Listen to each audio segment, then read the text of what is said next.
El asesinato existe desde tiempos inmemoriales. Y también el afán por encontrar a los asesinos. Cuando la labor detectivesca y la ciencia se unen, nacen nuevas herramientas forenses. 1915, estado de Nueva York. Un jornalero se encuentra con una escena espantosa. 2 personas muertas a balazos. Por el arma homicida, el jornalero se convierte en el principal sospechoso de asesinato. Alguien tenía que establecer un vínculo entre el arma y la escena del crimen. Para resolver el caso, los investigadores recurren a un nuevo campo forense: la balística. La ciencia forense moderna, como la identificación de armas de fuego, sencillamente no existía. ¿Podrán los pioneros de esta incipiente ciencia usar las marcas distintivas de las balas para descubrir la verdad? 87 años después, la balística moderna se enfrenta a un reto de vida o muerte cuando un francotirador siembra el terror en Washington, D.C. El pánico se apoderó de toda el área metropolitana de Washington. La mejor forma de atrapar a este brutal asesino en serie es examinar las balas extraídas de las víctimas. Debíamos ponernos a trabajar con ellas inmediatamente. Necesitábamos la información balística para poder relacionar los asesinatos.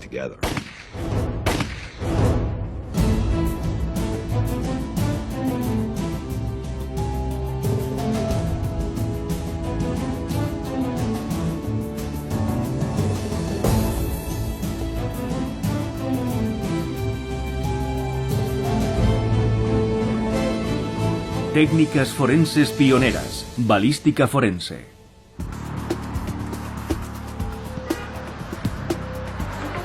Hay tráfico intenso en la vía de circunvalación del sur de Washington. 3 de octubre de 2002. Los residentes del área metropolitana de Washington se enfrentan a su dosis diaria de atasco en las vías de circunvalación de la capital, ignorando que sus preocupaciones cotidianas están a punto de ser barridas por una ola de terror.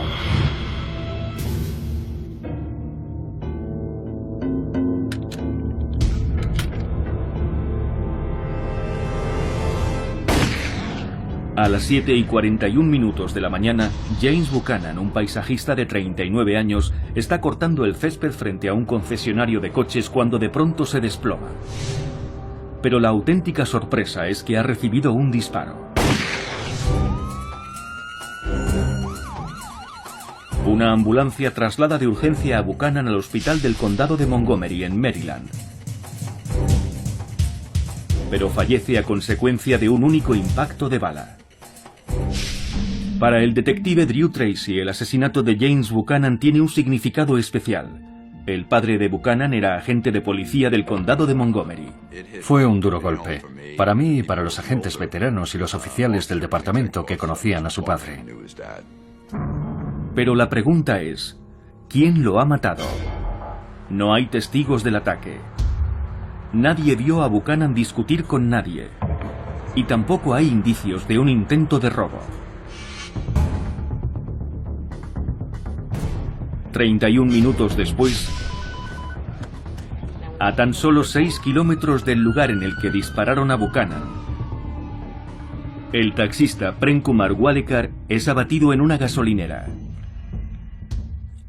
El coche estaba en la gasolinera junto a los surtidores. El señor Walekar estaba llenando el depósito de su vehículo cuando recibió un único balazo. En ese momento lo que más nos interesaba era localizar al autor de los disparos.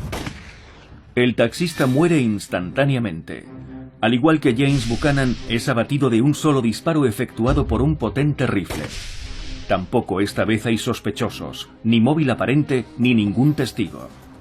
A esas horas de la mañana, en plena hora punta, tendría que haber habido alguien. Algún testigo ocular en el lugar de los crímenes, si es que el francotirador disparó al descubierto. Y este es solo el comienzo de un auténtico reino del terror. En las siguientes 12 horas el asesino actúa 3 veces más.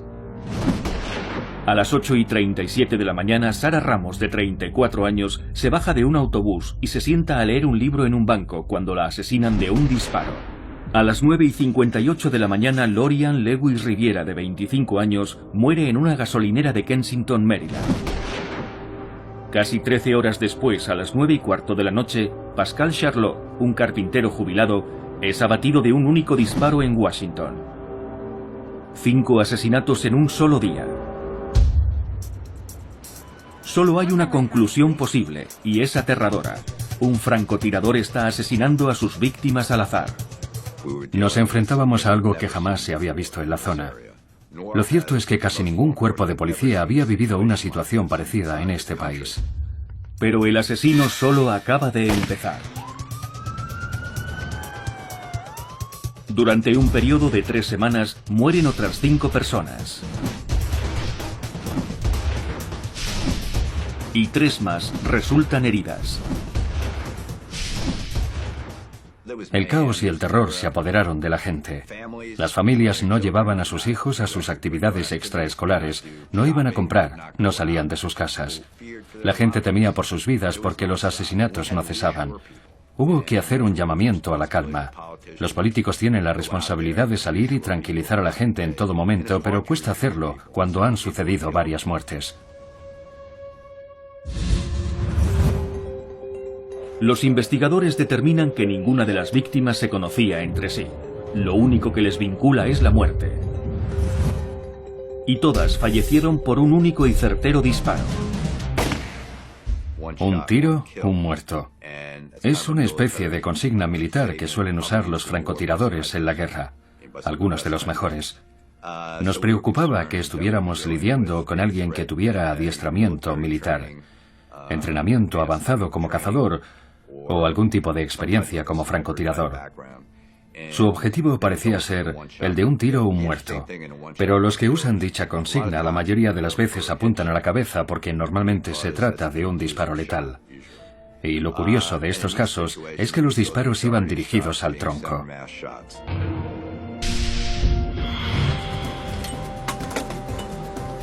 Dependiendo del calibre y de la cantidad de pólvora utilizada, una bala de un rifle de alta velocidad puede viajar a una velocidad de 600 a 1200 metros por segundo. A esa velocidad, un rifle puede alcanzar su objetivo desde una larga distancia e infligir daños sustanciales. Ahora los detectives del caso del francotirador necesitan saber si el mismo rifle de alta velocidad es el responsable de todos los asesinatos. Y las balas de las víctimas son la única prueba con la que cuentan los investigadores. Necesitábamos la información balística para poder relacionar los asesinatos, y posteriormente se necesitarían como pruebas físicas para fundamentar el caso. Cada segundo es crucial para atrapar al asesino o asesinos, y la balística será el elemento clave para resolver este caso.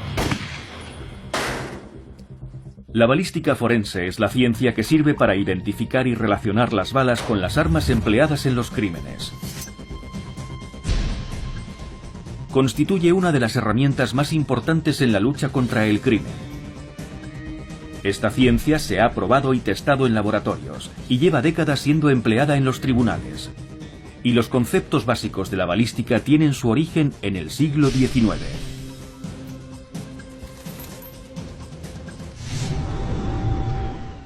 A principios de la década de 1800, los investigadores intentaban seguir la pista a las armas utilizadas en los crímenes a partir de las balas extraídas de los cuerpos.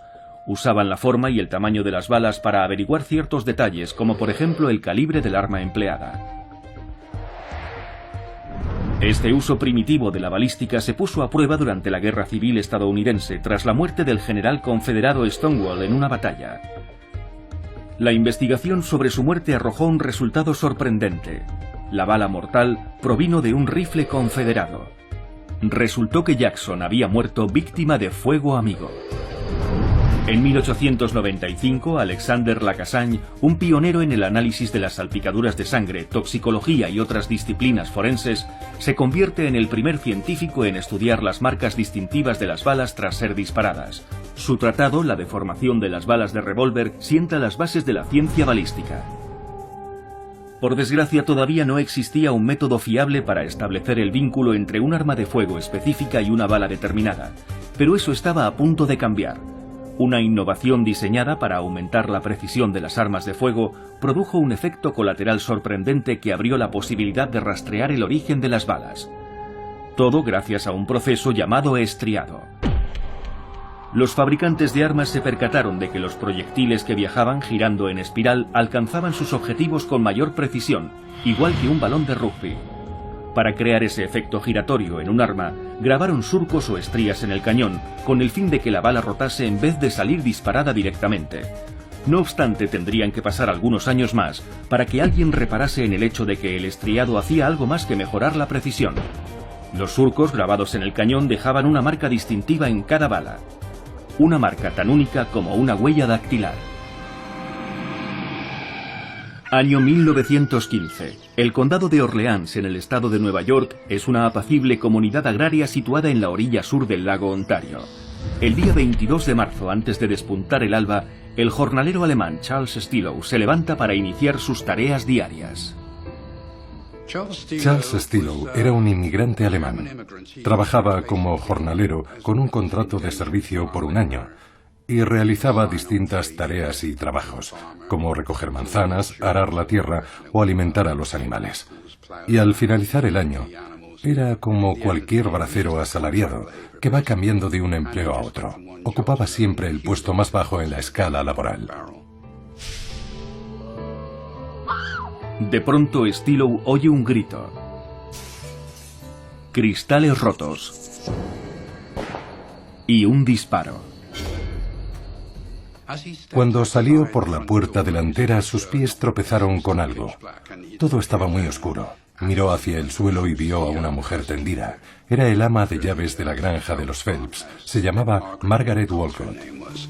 Margaret Walcott yace en medio de un charco de sangre.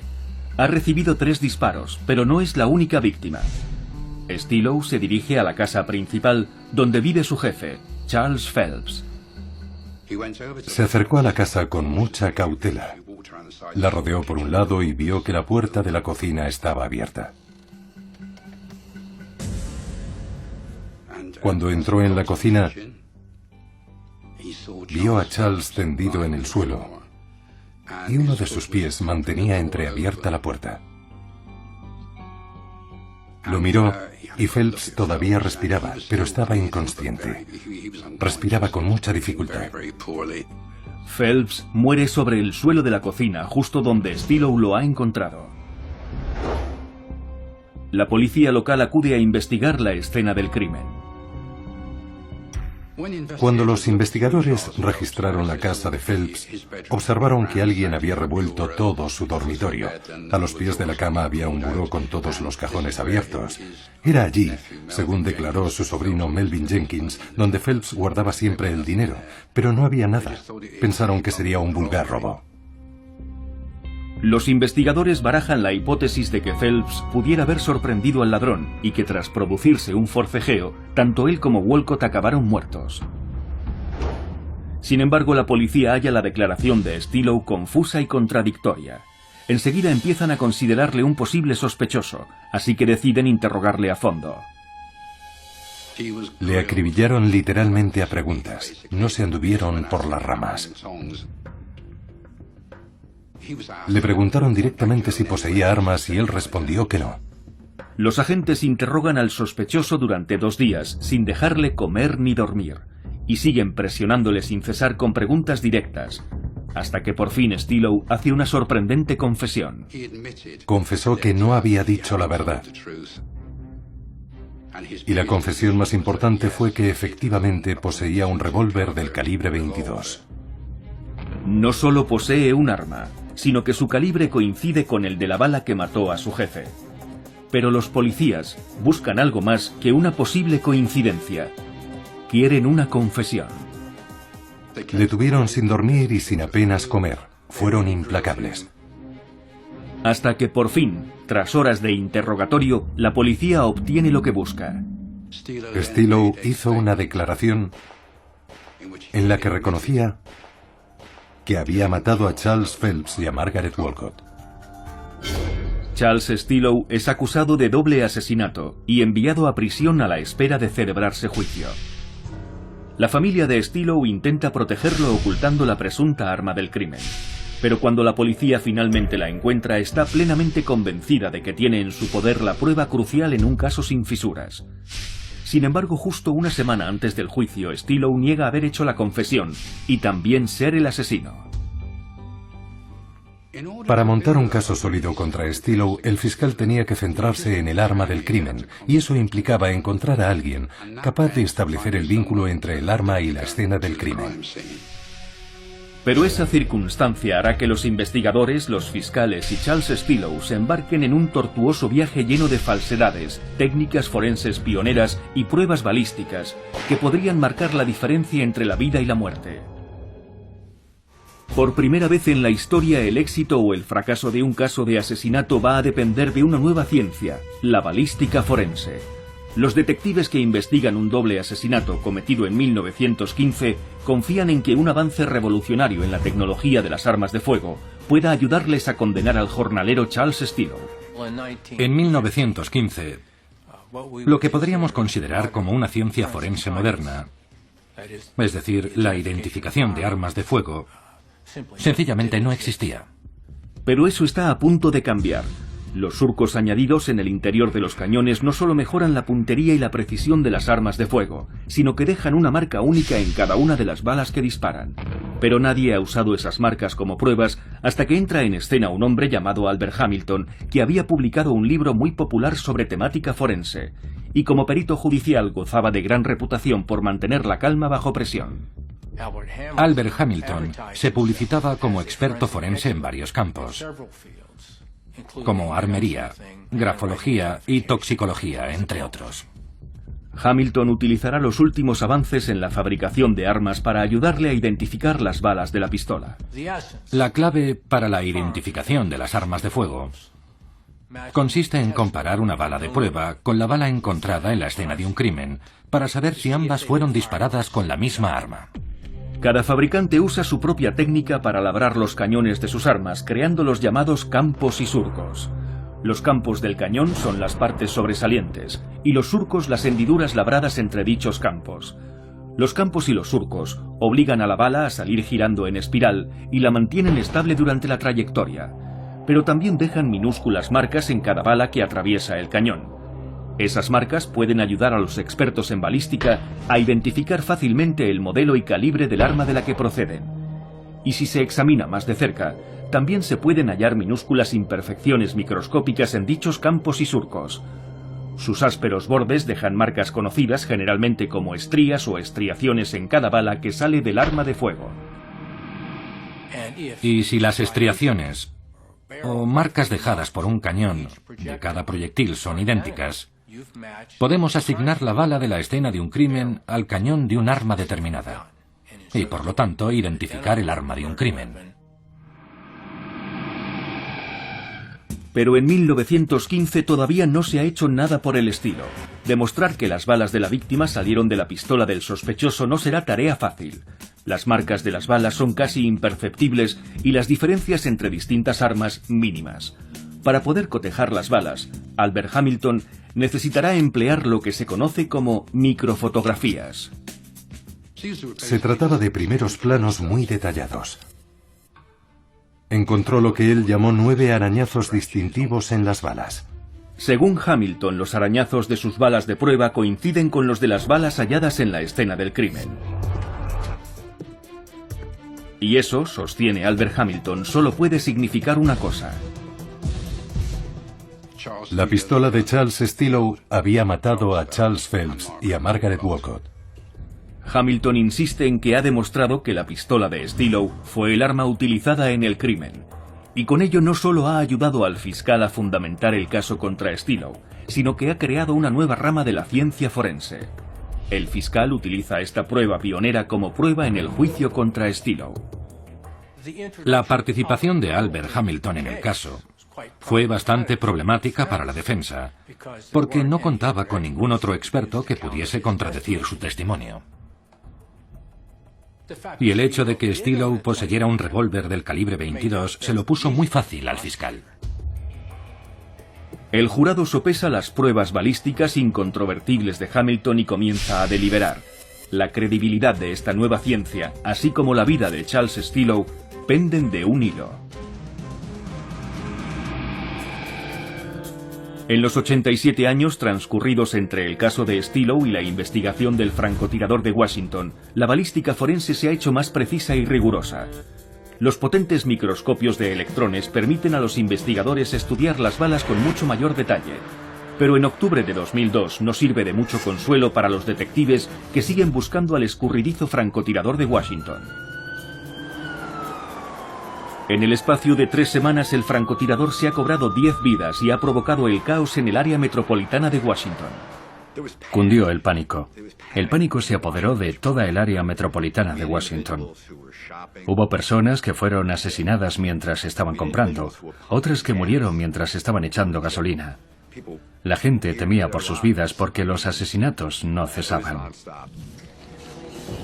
La línea telefónica establecida para que el público proporcione pistas a la policía no da abasto. Muchas personas afirman haber visto una furgoneta blanca abandonando los lugares donde se produjeron varios asesinatos. La policía comienza a parar furgonetas blancas por toda el área metropolitana de Washington, pero sin ningún resultado. Los investigadores carecen de testigos oculares y de sospechosos. Lo único que tienen por ahora son las balas extraídas de las víctimas. Y lo primero que las balas tendrán que responder es una pregunta clave.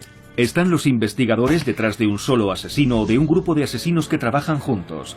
En el laboratorio de la Agencia de Alcohol, Tabaco y Armas de Fuego en Rockville, Maryland, Walter Dandridge, investigador jefe de armas de fuego, se propone responder a esa pregunta, empleando las balas extraídas de las víctimas durante las autopsias. Habría entre 4 y 5 balas, pero también un número de fragmentos desprendidos de ellas. Cuando Albert Hamilton realizaba sus comparaciones para el caso Stillow, contó con una ventaja.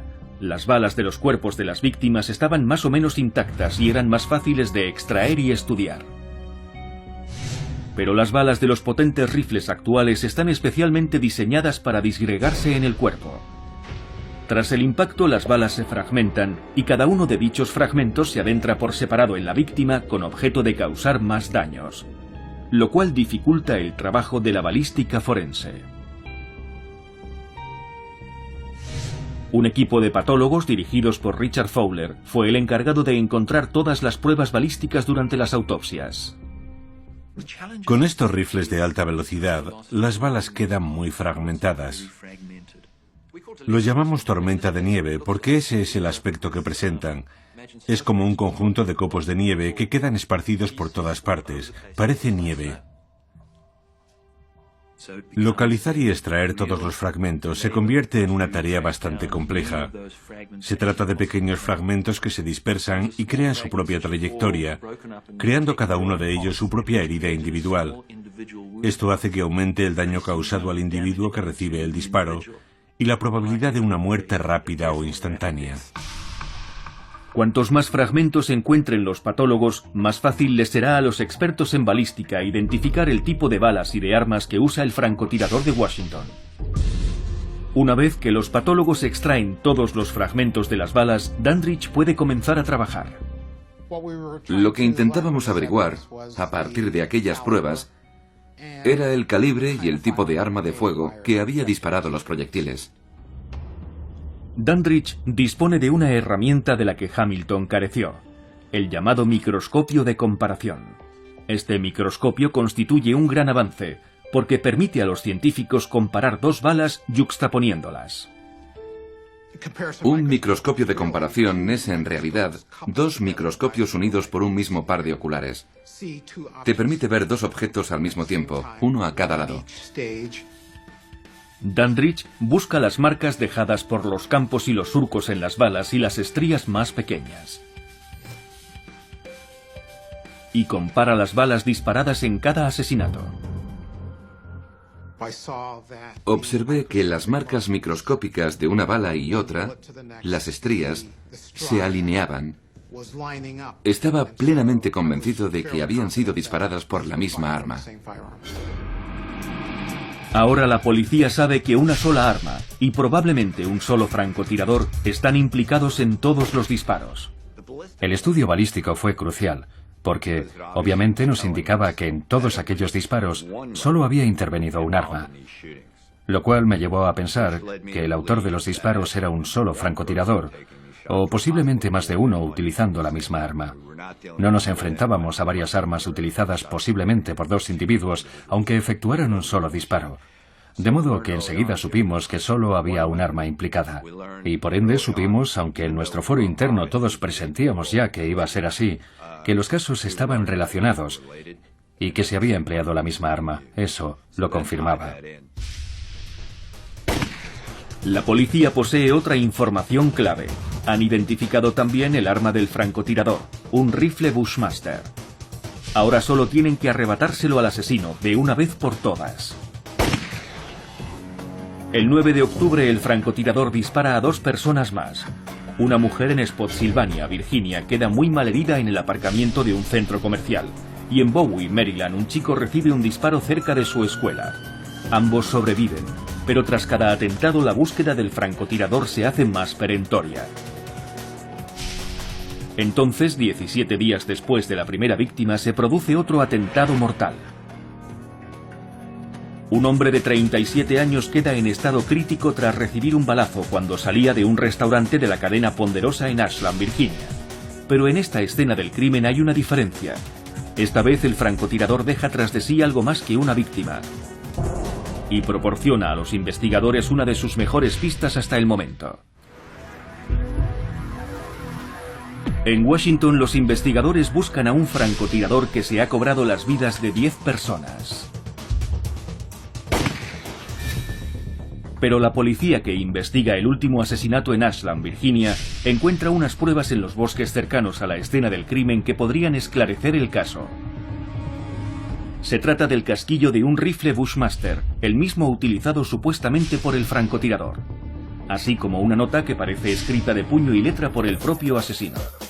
Los investigadores estudian la nota desde todos los ángulos. El asesino exige que la policía ingrese $10 millones en la cuenta de una tarjeta de crédito y hace una advertencia: vuestros hijos ya no están seguros en ningún sitio y en ningún momento.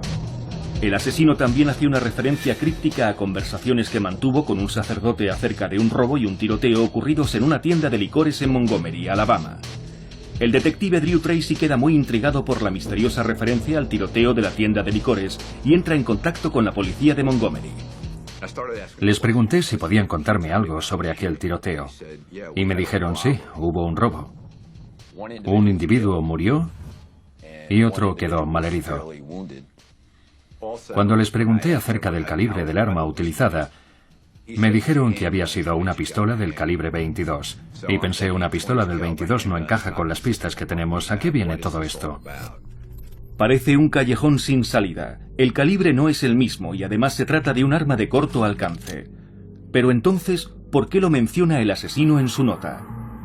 Tracy indaga un poco más y averigua que el sospechoso del tiroteo de Alabama salió huyendo cuando fue sorprendido por un agente de policía que pasaba, pero en su huida dejó algo. Les pregunté si tenían alguna prueba forense y me dijeron que tenían un catálogo, una revista en la que posiblemente hubiera unas huellas dactilares. Les pregunté qué revista era y su respuesta me dejó paralizado. Me dijeron que la revista era Armalite. Armalite, un catálogo que vende rifles de asalto. El mismo tipo de arma usada por el francotirador, según han demostrado las pruebas balísticas. Cuando oí aquello, estaba seguro de que habíamos dado con algo importante. La policía de Alabama envía la revista al laboratorio del FBI, consciente de que las posibilidades son muy remotas. Nadie sabe todavía si las muertes de la tienda de licores están relacionadas con el francotirador de Washington. Los técnicos del laboratorio extraen una huella de la revista, pero se sorprenden al descubrir que no pertenece a ningún tirador del ejército, ni a una persona con un largo historial delictivo. La huella pertenece a un inmigrante ilegal de 17 años llamado Lee Boyd Malvo. Sus huellas dactilares quedaron registradas en 2001 cuando la policía acudió a un incidente de violencia doméstica. Valiéndose de la huella, la policía localiza a Malvo en el estado de Washington, a miles de kilómetros de la ola de asesinatos de la ciudad de Washington. Nada parece encajar, pero los detectives deciden seguir el rastro de las pruebas y embarcan en el siguiente vuelo rumbo al estado de Washington. Las pruebas balísticas han proporcionado a los investigadores las primeras pistas sobre el francotirador. Pero en 1915 la ciencia balística está dando sus primeros pasos. Su primera gran prueba es el caso de Charles Stillow. Stillow, un jornalero, está acusado de matar a su jefe, Charles Phelps, y a su ama de llaves. Sirviéndose de balas de prueba y de las balas de la escena del crimen, el testigo pericial Albert Hamilton afirma haber establecido la coincidencia entre el arma de Stillow y el arma del crimen.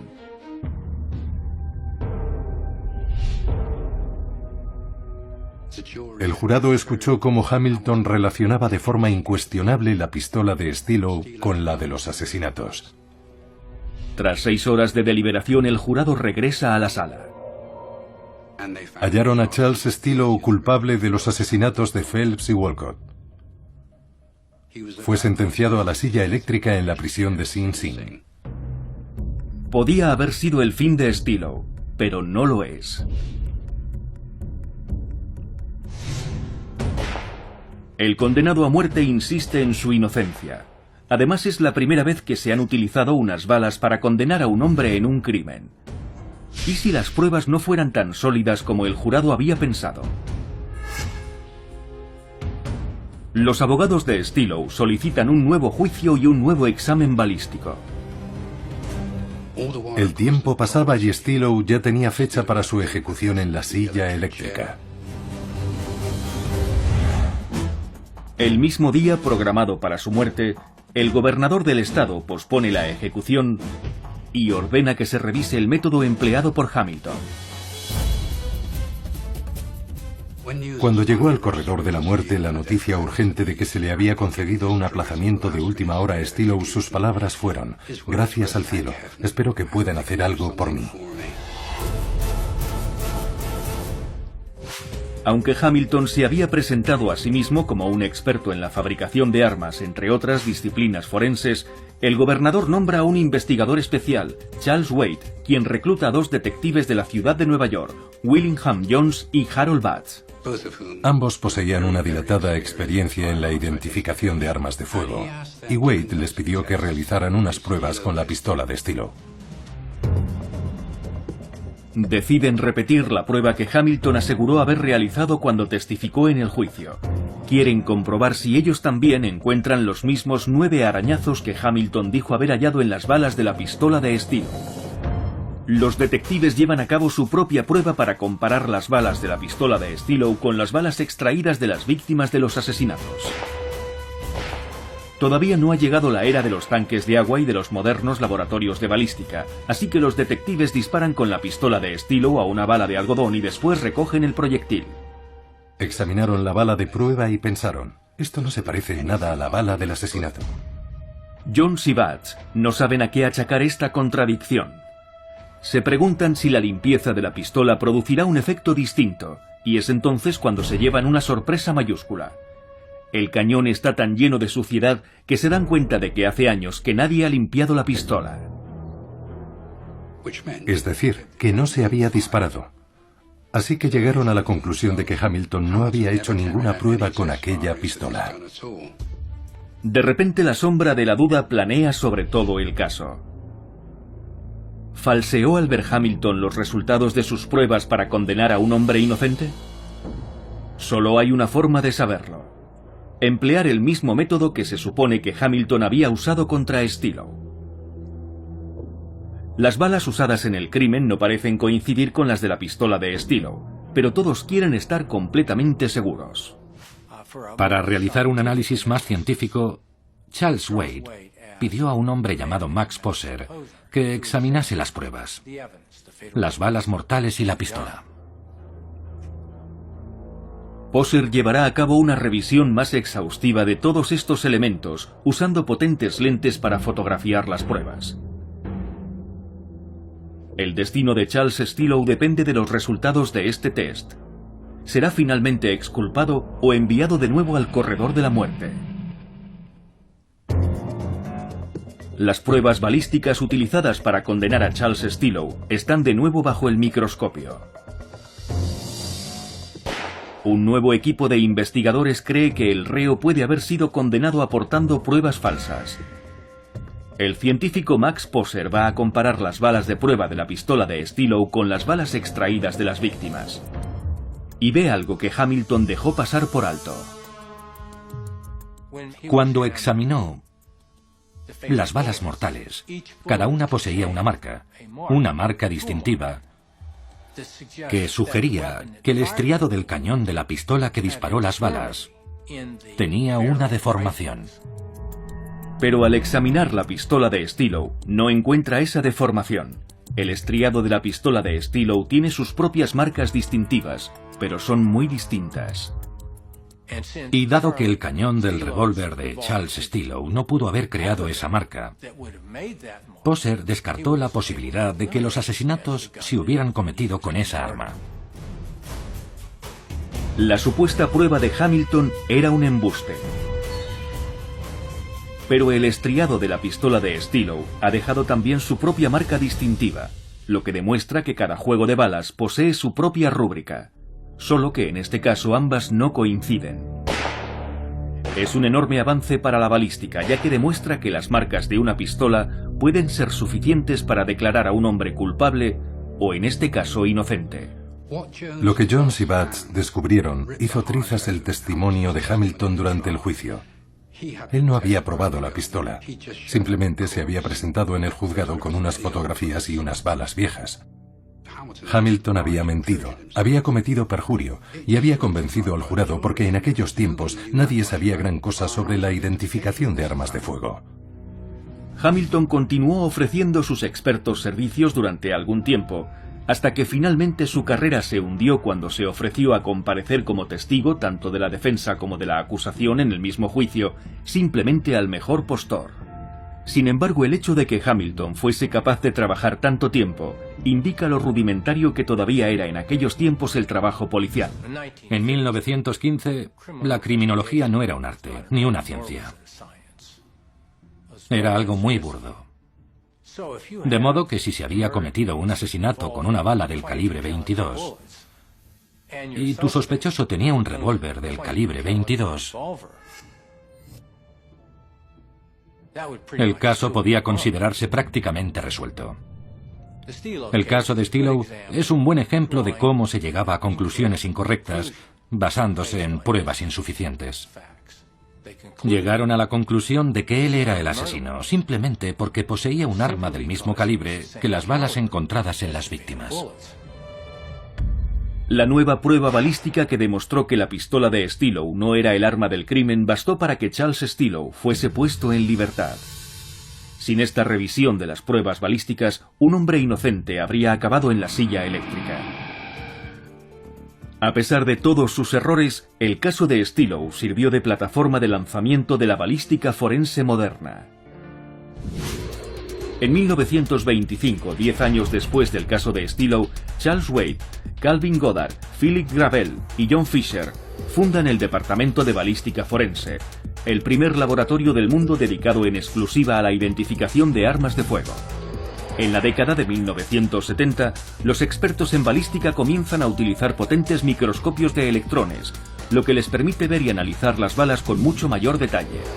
Y una década después, el FBI publica su Archivo General de Características de Estriado, un archivo que contiene los patrones de campos y surcos de todas las armas de fuego fabricadas, lo que facilita mucho a los científicos forenses la identificación de las balas según su procedencia.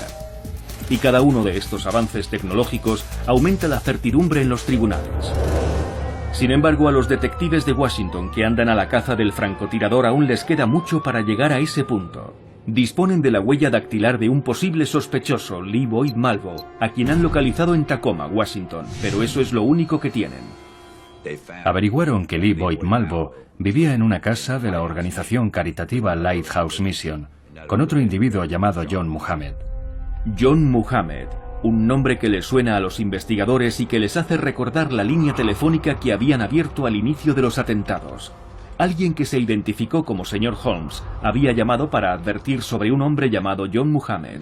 Un tal señor Holmes, desde la costa oeste en el estado de Washington, llamó y dijo que en el ejército había tenido un compañero llamado John Muhammad y que tenía la impresión de que podía estar involucrado porque tenía un rifle de asalto. Y no un rifle cualquiera, sino un rifle de asalto Bushmaster, una de las armas que según las pruebas balísticas podría haber usado el francotirador. Teníamos una huella dactilar y algo de información sobre John Muhammad, y acudimos a nuestra base de datos para obtener fotografías y todos los datos disponibles sobre John Muhammad. Al indagar más a fondo descubren que John Muhammad es perfectamente capaz de usar un rifle de asalto. Descubrimos que poseía formación militar y comenzamos a atar cabos. Durante semanas la policía ha estado buscando desesperadamente una furgoneta blanca, pero finalmente resulta una pista falsa, ya que Muhammad conduce un Chevrolet Caprice. Ahora teníamos un vehículo y 2 individuos. Solo nos quedaba presentar los cargos. Se ha expedido una orden de detención contra John Allen Muhammad, considerado armado y peligroso, y que podría ir acompañado de un menor de edad. La policía tiene que dar con John Muhammad y Lee Boyd Malvo antes de que vuelvan a matar. La policía publica la marca y el modelo del coche que conduce Muhammad. A las pocas horas reciben una pista que los lleva a una zona de descanso de una autopista de Maryland.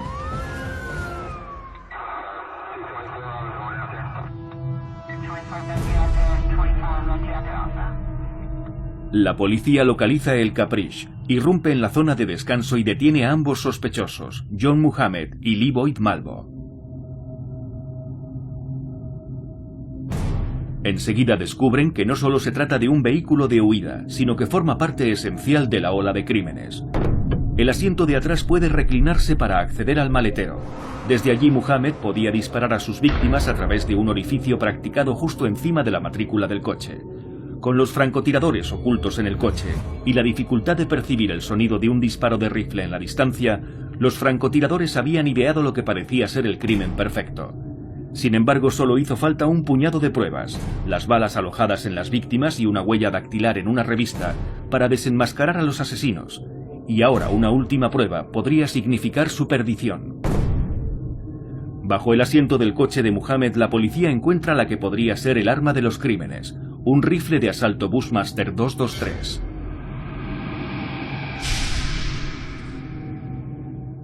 Detenidos aquellos 2 individuos, el laboratorio tenía todavía que realizar el análisis balístico del arma para relacionar el rifle con las 11 balas disparadas. Con Malvo y Muhammad entre rejas, los expertos en balística entran en acción.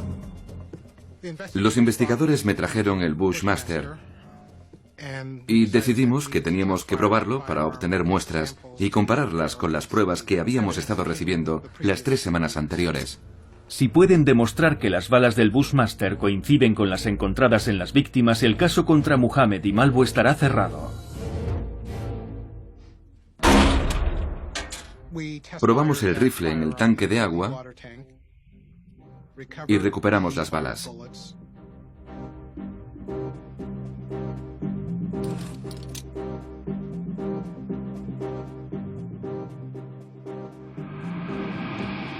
Dandridge compara los campos, los surcos y las estrías de sus balas de prueba con los de las balas extraídas a las víctimas. Mientras, Tracy y el resto de investigadores esperan. Recuerdo que aguardaba impaciente aquella llamada telefónica y parecía que nunca iba a llegar, pero al final la recibimos.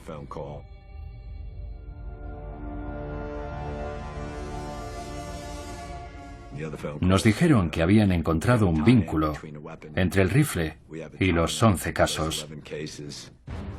El rifle Bushmaster 223 coincide con las balas encontradas en todos los atentados del francotirador. En ese momento, supimos que teníamos el arma. La habíamos identificado, al igual que las marcas de los disparos efectuados anteriormente con esa misma arma. Lo único que sabía era que ya la teníamos y que las balas se habían disparado con ese rifle. La relación entre las balas es tan concluyente como si hubieran encontrado las huellas dactilares del asesino en la escena del crimen. Según los resultados de las pruebas forenses, el rifle encontrado en el vehículo ocupado por Muhammad ha sido identificado como el arma de los asesinatos. Con el Bushmaster identificado como el arma usada por el francotirador de Washington y Malvo y Muhammad a buen recaudo, la pesadilla del área metropolitana de Washington ha terminado. La gente estaba muy asustada, incluidos los niños. Durante aquellos 22 días la vida cambió. Esos dos individuos cambiaron las vidas de millones de personas de la zona. Y eso era en parte lo que pretendían. Querían sembrar el caos y provocar una controversia. Actuaron en zonas distintas porque querían provocar un conflicto político, así como un enfrentamiento entre los diferentes cuerpos de policía. Querían dispersar a las fuerzas policiales para que no hubiera ninguna concentración de agentes en una zona determinada. Por eso se desplazaban de un sitio a otro, para provocar que nos dispersáramos. El juicio comienza en octubre de 2003 y las pruebas balísticas constituyen el elemento clave del caso de la Fiscalía contra Malvo y Muhammad. Muhammad es condenado y sentenciado a muerte. En noviembre de 2009 es ejecutado mediante la inyección letal. Leroy Malvo se declara culpable y en la actualidad cumple condena por 6 cadenas perpetuas en una prisión de Virginia. Desde el año de los atentados del francotirador de Washington, la identificación balística se ha hecho aún más precisa. El sistema de identificación balística, conocido como IBIS, se sirve de sofisticados equipos electrónicos y de tecnología óptica para digitalizar y cotejar imágenes de casquillos y proyectiles encontrados en escenas de crímenes. La base de datos nacional del IBIS proporciona a todos los investigadores de Estados Unidos acceso a pruebas balísticas de casi todos los crímenes conocidos perpetrados con armas de fuego, y les ayuda a compartir información y a llevar a más criminales ante la justicia. En la actualidad, los expertos en balística usan imágenes tridimensionales para crear modelos topográficos y medir cuantitativamente el área superficial de una bala, lo que les permite realizar comparaciones todavía más precisas. Las últimas novedades de la tecnología de armas de fuego del siglo XXI han producido armas que usan sensores biométricos, capaces de medir la forma en que una persona agarra el arma para que únicamente su dueño pueda apretar el gatillo. Con cada avance tecnológico, la balística forense gana en eficiencia a la hora de atrapar a los criminales. Y gracias a los investigadores pioneros de principios del siglo XX y a las continuas innovaciones de la balística, no cabe la menor duda de que los hallazgos hechos en el laboratorio se traducirán en una mayor justicia en los tribunales.